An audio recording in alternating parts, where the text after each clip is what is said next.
ರಾಗ ಅಮೃತವರ್ಷಿಣಿ. ಅಮೂತೆ ವಕ್ಷೋಚೋ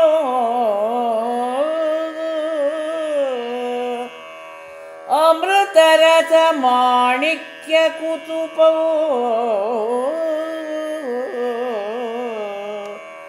ನ ಸಂದೇಹ ಸ್ಪಂದೋ ನಗಪತಿ ಪತಾಕೆ ಮನಸಿನಃ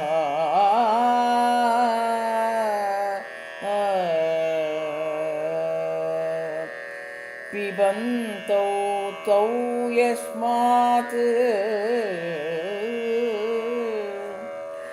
ಅವಿದಿತ ವಧೂ ಸಂಗರಸಿಕೌ ಕುಮಾರವದ್ಯಾಪಿ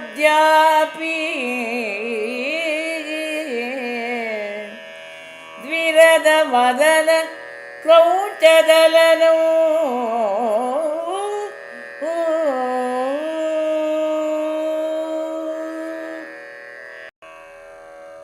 ನಿನ್ನಯ ಪಯೋಧರದ್ವಯಂ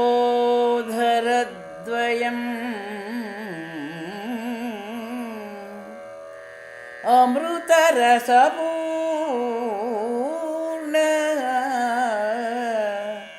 ಚೆನ್ನಾಗಿ ತುಂಬಿದ್ದ ಮಾಣಿಕ್ಯ ಜಲಪಾತ್ರೆ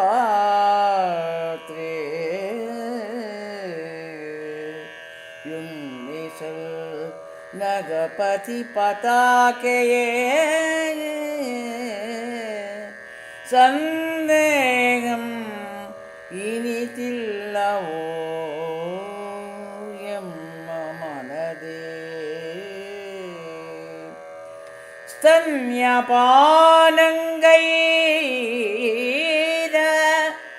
ಷಣ್ಮುಖಂ ವಿಘ್ನೇಶರೋ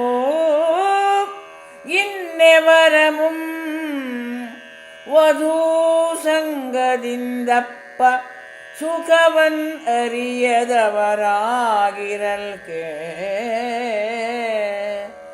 ಇಂದುವರೆಗೆ ಅವರ್ ಸುಕುಮಾರರಾಗಿರ್ಪರೋ.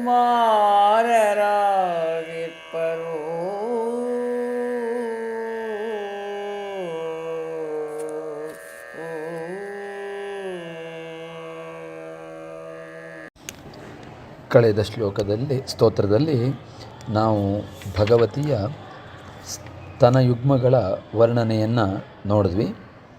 ಈ ಸ್ತೋತ್ರದಲ್ಲಿ ಅಮ್ಮನವರ ಸ್ತನ್ಯಪಾನದ ಮಹತ್ವವನ್ನು ಆಚಾರ್ಯರು ತಿಳಿಸಿಕೊಟ್ಟಿದ್ದಾರೆ. ಅಮೂತೆ ವಕ್ಷೋಜೌ ಅನ್ನುವಂತಹ ಈ ಸ್ತೋತ್ರದಲ್ಲಿ ನಗಪತಿ ಪತಾಕೆ, ಪರ್ವತೇಂದ್ರನ ಕುಲಪತಾಕೆಯಾದ ಹೇ ಪಾರ್ವತಿ, ಅಮೂತೆ ವಕ್ಷೋಜೌ ಈ ನಿನ್ನೆರಡೂ ಸ್ತನಗಳು ಅಮೃತ ರಸ ಮಾಣಿಕ್ಯ ಕುತುಪೌ ಅಮೃತ ರಸಪೂರ್ಣವಾದ ಮಾಣಿಕ್ಯದ ಕಲಶಗಳಾಗಿವೆ.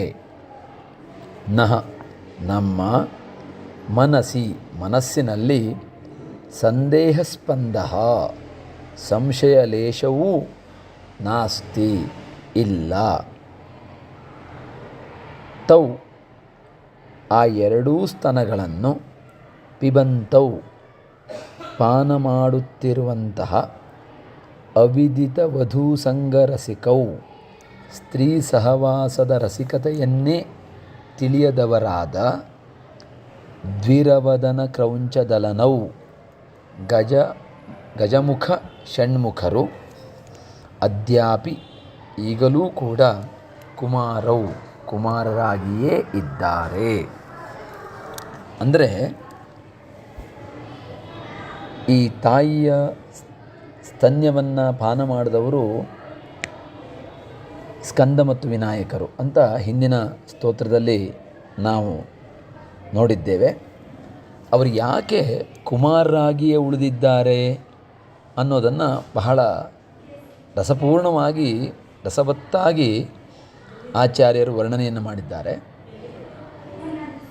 ಪರ್ವತಪತಿಯ ವಂಶಕ್ಕೆ ಪತಾಕೆಯಂತಿರುವಂತಹ ಹೇ ಪಾರ್ವತಿಯೇ, ನಿನ್ನೆರಡೂ ಸ್ತನಗಳು ಅಮೃತರಸಪೂರ್ಣವಾದ ಮಾಣಿಕ್ಯದ ಕಲಶಗಳೇ ಆಗಿವೆ. ಈ ವಿಷಯದಲ್ಲಿ ನಮಗೆ ಯಾವ ಸಂಶಯವೂ ಇಲ್ಲ.